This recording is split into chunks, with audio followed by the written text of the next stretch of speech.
Welcome back. You're watching MMA Oddsbreaker. I'm Frank Trigg. That is Wes Swofford getting ready to fight Sam Alvey coming up here pretty quick. May 9th, MFC 40 in the Shaw Convention Center. Now, let's see. What happened to me earlier today when I was dealing with MFC? Oh, yeah. I broke the news to Kevin Crome, who's fighting for a title, for a belt, that his opponent, Anthony Burchak, might be out. Now, it wasn't positive. We weren't sure at the time I did the interview. We weren't positive if Anthony was out or not. And that's that fight is a couple fights before yours on the lineup. So it raises the question, sometimes fighting in these other organizations, well, any organization, doesn't make a difference if UFC, Bellator, MFC, Titan, doesn't make a difference. There's an opponent change. At what point during training camp, if there's an opponent change, you go, I'm sorry, I can't get ready? There's not enough time for me to prepare for a new opponent. Fortunately, I haven't really had that happen to me yet. But when you're going through so much training and everything, you just want to fight, So you put so much time and all that blood, sweat, and tears. You don't want it to go to waste. So.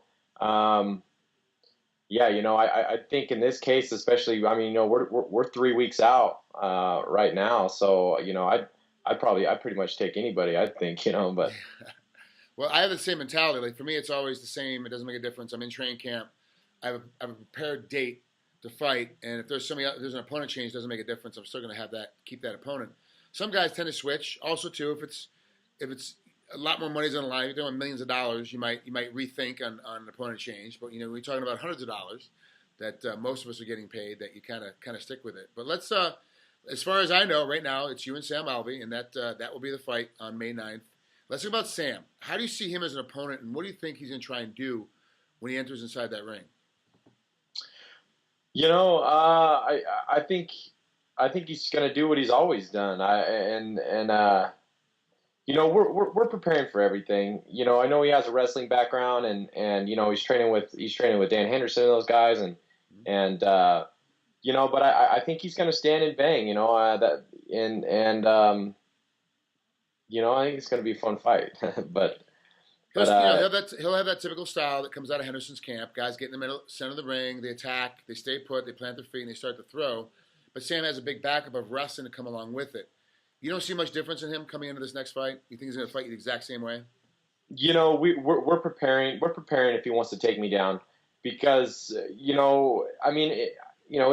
MMA, and you got to think it wouldn't be expected. If I was him, and he wants to keep his belt, I'd probably try and do it. I'd probably try and take me down, to secure some rounds, and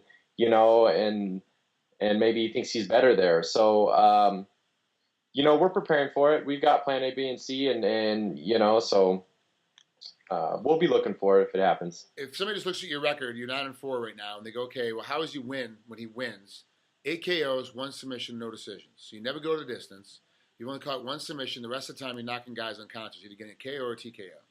So obviously, you look at it. If all you're doing is looking at your record, you go, yeah, Sam wants to try and take this guy down because he obviously doesn't have that much of a ground game. But that's not necessarily true, is it? No, it's not. And that's the thing,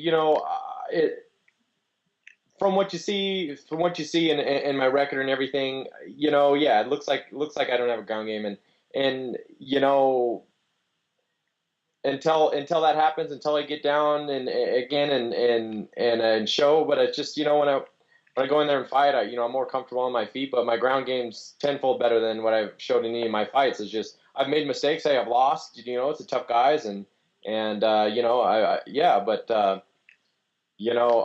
prepared to show it if I need to. So, but it's there. Ground game's definitely there. When he loses, when Wes loses, you look at of the 4 losses, 3 of them by submission, and 1 is via a decision. It does beg to go, okay, look, well, what's going to happen here? If he's going to get beat, the only way you can beat this guy is by submitting him. So people are going to try and do that right away and try to make that happen. Do you really actually think that he'll be able to submit you, knowing that that's one of your flaws in your game? That's something that you've been working on lately to stop from happening. I don't see it happening. Absolutely not.